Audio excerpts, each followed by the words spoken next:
जय जगन्नाथ बंधु best happy life channel को आपण मानक स्वागत।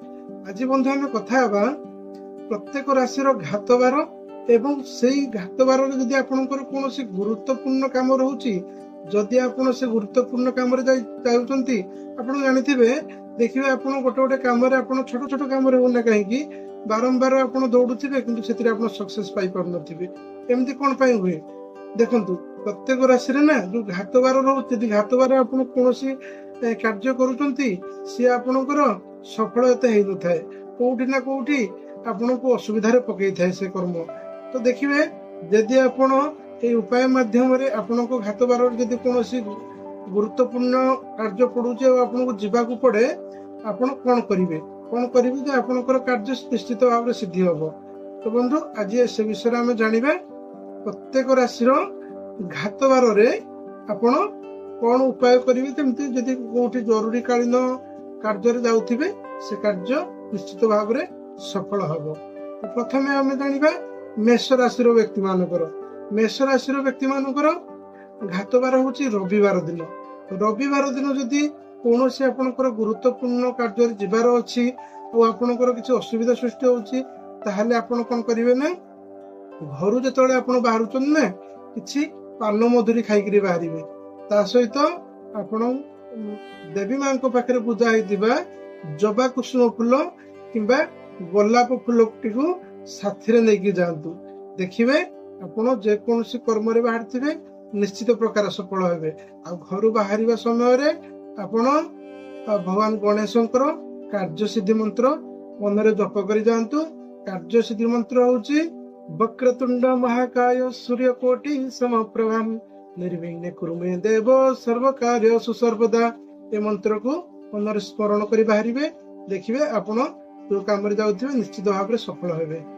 तापर बंधु आसला वृष राशि मानकर वृष राशि मानकर घात बार शनिवार दिन जदि आपण शनिवार दिन कौन गुरुत्वपूर्ण काम जाऊँगी ताहले आपण कौन करेंगे ना घर जो बाहर अदा खंडे पाटी पकईकी जी ता सहित देवी माँ पाखे लगी कला अपराजिता फूल को साथी नहीं जी घर जो बाहर आपण माता तुलसी को जल देकरी ओम नमो भगवते वासुदेवाय ए मंत्र उच्चारण करके जी देखिए से जिते जरूरी कालीन परिस्थिति होना कहीं जिते माने कार्य कष्ट आसुना कहीं विघ्न आसुना कहीं निश्चित भाव में आपण सफल हे। तापर बंधु आसला मिथुन राशि राशि व्यक्ति मानकर घात बार हूँ सोमवार सोमवार दिन जदि आपन को कौन जरूरी कालीन परिस्थिति जावाक पड़े कर्म तो कौन करेंगे ना आप जो घर बाहर आपण दर्पण रे आपण मुह को देखिक जी। द्वितीय आपण जितेबले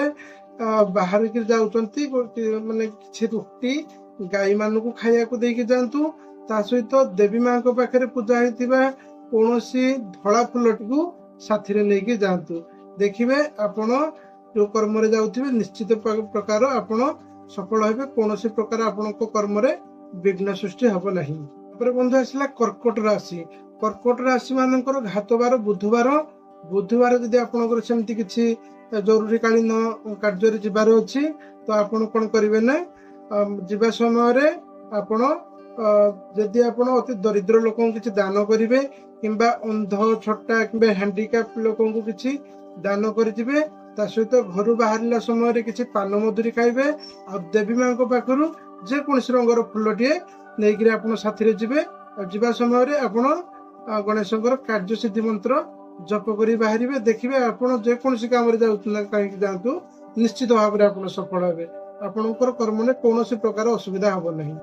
तापर बंधु आसला सिंह राशि व्यक्ति मानकर घात बार शनिवार घात बार होती किसी जरूरी कालीन परिस्थिति आपण जाऊँगी बाहर को ताहले आपण जीवा समय देवी माँ पाखे पूजा होता कला अपराजित फूल टी साथी नियंतु घर बाहर समय आपण अदा टिके खाई जातु ता सहित ओम शम शनिश्चराय नमः ए मंत्र को आपण जप करी घर बाहरतु।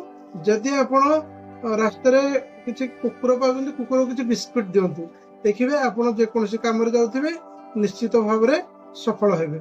तापर बंधु आसला कन्या राशि व्यक्ति मानकर घात बार शनिवार जदि आपणकर शनिवार दिन किसी जरूरी कालीन ଗୁରୁତ୍ୱପୂର୍ଣ୍ଣ କାମ ରହୁଛି ଆପଣ ଚେଷ୍ଟା କରନ୍ତୁ ତାକୁ ତା ପରଦିନ କରିବା ପାଇଁ, କାହିଁକି ନା ଆପଣଙ୍କର ଶନିବାର କାର୍ଯ୍ୟ ଏତେ ଶୁଭ ହେଇନଥାଏ। ଯଦି ଆପଣଙ୍କର ଅତ୍ୟନ୍ତ ଜରୁରୀ ଅଛି ତାହେଲେ ଆପଣ ଟିକେ ସକାଳୁ ଆଲିଆରୁ ଉଠିକିରି ଆପଣ ଶନିଦେବଙ୍କ ପାଖରେ ଆପଣ ତେଲ ଚଢାନ୍ତୁ, ତା ସହିତ ଦୀପଟିଏ ଲଗାନ୍ତୁ। କଳା ରଙ୍ଗର ରାଶି, କଳା ରାଶି ଯଦି କିଛି ଅସହାୟ ମହିଳାକୁ ଦେଇପାରୁଛନ୍ତି ଭଲ କଥା, ନଚେତ୍ କିଛି ଡାଲି ଜାତୀୟ ଦ୍ରବ୍ୟ ଆପଣ ଅସହାୟ ମହିଳାଙ୍କୁ କିମ୍ବା ଦରିଦ୍ର ଲୋକଙ୍କୁ ଦାନ କରି ଯାଆନ୍ତୁ। ନିଶ୍ଚିତ ପ୍ରକାର ଆପଣଙ୍କର କାର୍ଯ୍ୟ ସିଦ୍ଧି ହବ। ଆଉ ଦେବୀ ମାଙ୍କ ପାଖରୁ ଗୋଟେ କଳା ରଙ୍ଗର ଅପରାଜିତ ଫୁଲ ସାଥିରେ ନେଇକି ଯାଆନ୍ତୁ। ଠିକ ଅଛି ବନ୍ଧୁ। ତାପରେ ବନ୍ଧୁ ତୁଳା ରାଶି, ତୁଳା ରାଶିର ବ୍ୟକ୍ତି ମାନଙ୍କର ଘାତବାର ଗୁରୁବାର ହେଇଥିବାରୁ ଯଦି ଆପଣଙ୍କର ଗୁରୁବାର କୌଣସି ଗୁରୁତ୍ୱପୂର୍ଣ୍ଣ କାର୍ଯ୍ୟ ପଡୁଛି ତାହେଲେ ଆପଣ କଣ କରିବେ ନା ଦେବୀ ମାଙ୍କ ପାଖରୁ ଚମ୍ପା ଫୁଲ କିମ୍ବା କନିଅର ଫୁଲଟିଏ ସାଥିରେ ଆପଣ ନେଇକି ଯାଆନ୍ତୁ। ଆଉ ଆପଣ ଯେତେବେଳେ ଘରୁ ବାହାରୁଛନ୍ତି ତୁଳସୀ ଗଛରେ ଆପଣ ଜଳ ଅର୍ପଣ କରିକିରି ଓಂ ନମୋ ଭଗବତେ ବାସୁଦେବାୟ ମନ୍ତ୍ର ଜପ କରନ୍ତୁ। ତା ସହିତ 5ଟି ତୁଳସୀ ପତ୍ର ଆପଣ ପ୍ରସାଦ ଭଳିଆ ପାଇକିରି ଘରୁ ବାହାରନ୍ତୁ। ଆପଣଙ୍କର କାର୍ଯ୍ୟ ନିଶ୍ଚିତ ଭାବରେ ସଫଳ ହବ। ତାପରେ ବନ୍ଧୁ ରହିଲା ଆପଣଙ୍କର ବିଛା ରାଶି। ବିଛା ରାଶିର ଘାତବାର ଶୁକ୍ରବାର। ଯଦି ଆପଣ ଶୁକ୍ରବାର ଦିନ କୌଣସି ଗୁରୁତ୍ୱପୂର୍ଣ୍ଣ କର୍ମରେ ଆପଣ ବାହାରକୁ ଯାଉଛନ୍ତି ତାହେଲେ ଘରୁ ବାହାରିବା ସମୟରେ କିଛି ମିଠା ଜିନିଷ ଖାଇକିରି ବାହାରନ୍ତୁ। ଯେମିତିକି ଚିନି ହଉନା କାହିଁକି, ମିଠା ହଉନା କାହିଁକି, ଆପଣ ମିଠା ଘରୁ ଖାଇକିରି ବାହାରନ୍ତୁ। ତା ସହିତ ଆପଣ ଦେବୀ ମାଙ୍କ ପାଖରେ ଲାଗିଥିବା ଶ୍ଵେତ ବର୍ଣ୍ଣର ଫୁଲଟିଏ ସାଥିରେ ନେଇକି ଯାଆନ୍ତୁ। ତା ସହିତ ଆପଣ ସେଦିନ ଯିବା ସମୟରେ ନା ଆପଣ ଯେକୌଣସି ସେଣ୍ଟ ଦେହରେ ପକେଇକି ଯିବେ, ପୋଷାକରେ ପକେଇକି ଯିବେ। ଯଦି ଆପଣ ଦରିଦ୍ର କିମ୍ବା ସେମିତି ଅସହାୟ ପିଲାମାନଙ୍କୁ ଦେଖୁଛନ୍ତି କିମ୍ବା ବୃଦ୍ଧକୁ ଦେଖୁଛନ୍ତି ତାହେଲେ ତାଙ୍କୁ ମିଠା ଜାତୀୟ ଦ୍ରବ୍ୟ ଖାଇବାକୁ ଦିଅନ୍ତୁ। ଦେଖିବେ ଆପଣଙ୍କ ନିଶ୍ଚିତ ପ୍ରକାର ସେ ଦିନ ତ ବହୁତ ଶୁଭରେ ଯିବ, ଆପଣଙ୍କର କାର୍ଯ୍ୟ ମଧ୍ୟ ସିଦ୍ଧି ହେଇଯିବ। ତାପରେ ବନ୍ଧୁ ଧନୁରାଶି ବ୍ୟକ୍ତି ମାନଙ୍କର ବି ଘାତବାର ଶୁକ୍ରବାର। ଘାତବାର ଶୁକ୍ରବାର ହେଇଥିବାରୁ ଆପଣ ଯେତେବେଳେ ଘରୁ ବାହାରୁଛନ୍ତି ସେତେବେଳେ ଆପଣ ଓಂ ଶಂ ଶୁକ୍ରାୟ ନମଃ ଏ ମନ୍ତ୍ର ଜପ କରି ଯିବେ। ଗାଈକୁ ରୁଟିରେ ମହୁ ଲଗେଇକିରି ଖାଇବାକୁ ଦେଇକିରି ଯାଆନ୍ତୁ। ଆଉ ଆପଣଙ୍କ ମିଠା ଜିନିଷ ଘରୁ କିଛି ଖାଇକିରି ବାହାରନ୍ତୁ। ଦେଖିବେ ଆପଣ ଯେକୌଣସି କର୍ମରେ ଯାଉଥିବେ ନିଶ୍ଚିତ ପ୍ରକାର ସଫଳ ହବ। ତାପରେ ବନ୍ଧୁ ଆସିଲା ମକର ରାଶି। ମକର ରାଶିର ବ୍ୟକ୍ତି ମାନଙ୍କର ଘାତବାର ହଉଛି ମଙ୍ଗଳବାର। ମଙ୍ଗଳବାରରେ ଆପଣ ଯଦି କୌଣସି ଗୁରୁତ୍ୱପୂର୍ଣ୍ଣ କାର୍ଯ୍ୟରେ ବାହାରକୁ ଯାଉଛନ୍ତି ତାହେଲେ ଆପଣ ଦେବୀ ମାଙ୍କ ପାଖରେ ଲାଗିଥିବା ଲାଲ ରଙ୍ଗର ଫୁଲକୁ ଆପଣ ସାଥିରେ ନେଇକିରି ଯାଆନ୍ତୁ। ତା ସହିତ ଆପଣ ଘରୁ ଯେତେବେଳେ ବାହାରକୁ ଯାଉଛନ୍ତି ଆପଣ ଦହିରେ ଚିନି ମିଶେଇକିରି ଖାଇକିରି ଯାଆନ୍ତୁ। ଆପଣ ନିଶ୍ଚିତ ପ୍ରକାର ଆପଣ କର୍ମରେ ସଫଳ ହେବେ। ଆଉ କିଛି ଗଛ, ଯେକୌଣସି ଗଛର ମୂଳରେ ଆପଣ ବୁନ୍ଦି ଲଡୁକୁ ଭାଙ୍ଗିକିରି ପକେଇ ଦେଇ ଯାଆନ୍ତୁ। ଦେଖିବେ ଆପଣଙ୍କ କର୍ମ ନିଶ୍ଚିତ ଭାବରେ ସଫଳ হবে। କାହିଁକି ନା ଗଛ ମୂଳରେ ଯୋଉ ପିମ୍ପୁଡି ଜନ୍ଦା ରହୁଛନ୍ତି, ଯୋଉ ଛୋଟ ଛୋଟ ଜୀବ, ସେ ବୁନ୍ଦି ଲଡୁକୁ ଖାଇବା ଫଳରେ ଆପଣଙ୍କର କାର୍ଯ୍ୟ ନିଶ୍ଚିତ ଭାବରେ ସଫଳ ହେଇଥାଏ। ତାପରେ ବନ୍ଧୁ କୁମ୍ଭ ରାଶି। କୁମ୍ଭ ରାଶିର ବ୍ୟକ୍ତି ମାନଙ୍କର ଘାତବାର ଗୁରୁବାର ହେଇଥିବାରୁ ଆପଣ ଘରୁ ଯେତେବେଳେ ବାହାରୁଛନ୍ତି ଓಂ ଶ୍ରୀଂ ଶ୍ରୀୟ ନମଃ ଏ ମନ୍ତ୍ରକୁ ଜପ କରନ୍ତୁ।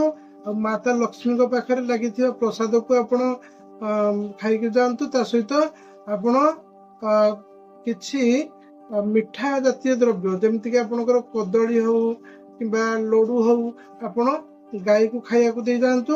ଦେଖିବେ ନିଶ୍ଚିତ ପ୍ରକାର ଆପଣଙ୍କର କାର୍ଯ୍ୟରେ ସିଦ୍ଧି ଲାଭ କରିବେ। ତାପରେ ବନ୍ଧୁ ଆସିଲା ମୀନ ରାଶି। ମୀନ ରାଶିର ବ୍ୟକ୍ତି ମାନଙ୍କର ଘାତବାର ଶୁକ୍ରବାର। ଯଦି ଆପଣ କୌଣସି ଗୁରୁତ୍ୱପୂର୍ଣ୍ଣ କାର୍ଯ୍ୟରେ ଏଇ ଦିନ ଯାଉଛନ୍ତି ତାହେଲେ ଆପଣ ଘରୁ ବାହାରିବା ସମୟରେ ଆପଣ କର୍ଣ୍ଣ ସ୍ପର୍ଶ କରନ୍ତୁ। କାନକୁ ଏମିତି ସ୍ପର୍ଶ କରିକିରି ବାହାରନ୍ତୁ। ତା ସହିତ ଓಂ ଶಂ ଶୁକ୍ରାୟ ନମଃ ଏ ମନ୍ତ୍ର ଜପ କରନ୍ତୁ। ଆଉ ଦେବୀ ମାଙ୍କ ପାଖରେ ଲାଗିଥିବା ଶ୍ଵେତ ବର୍ଣ୍ଣର ଫୁଲକୁ ଆପଣ ସାଥିରେ ନେଇକିରି ଯାଆନ୍ତୁ। ବାଟରେ ଯିବା ସମୟରେ କୌଣସି ଦରିଦ୍ରକୁ କିଛି ଦାନ ହଉ କିମ୍ବା କୌଣସି ମିଠା ଜାତୀୟ ଦ୍ରବ୍ୟ ଦେଇକି ଯାଆନ୍ତୁ। ଦେଖିବେ ଆପଣଙ୍କ କାର୍ଯ୍ୟ ନିଶ୍ଚିତ ଭାବରେ ସଫଳ ହେବେ। ଯେମିତିକି କୋଉଠି ଗୋଟେ ଛୋଟ ପିଲା ଦେଖିଲେ ତାକୁ କିଛି ଚକୋଲେଟ ଦେଇଦେଲେ, ସେଇଭଳିଆ ଆପଣ କରିକି ଯାଆନ୍ତୁ। ଆପଣ ନିଶ୍ଚିତ ଭାବରେ ଆପଣଙ୍କର କାର୍ଯ୍ୟ ସିଦ୍ଧି ହବ। ତ ବନ୍ଧୁ ଆମେ ଜାଣିଲେ ପ୍ରତ୍ୟେକ ରାଶିର ଘାତବାର, ଆଉ ଘାତବାରରେ ଯଦି ଆପଣଙ୍କର କିଛି ଜରୁରୀକାଳୀନ ପରିସ୍ଥିତିରେ ଆପଣ ବାହାରକୁ ଯାଉଛନ୍ତି କୌଣସି କର୍ମରେ, ତାହେଲେ ଏ ଉପାୟକୁ ନିଶ୍ଚିତ ଭାବରେ କରନ୍ତୁ। ତ ବନ୍ଧୁ ভিডিওটি केमती लागले यदि भल लागले आपको ताले लाइक शेयर कमेंट मध्य करंतु। देखा हबो बंधु एमती किछि नुवा उपाय सहित।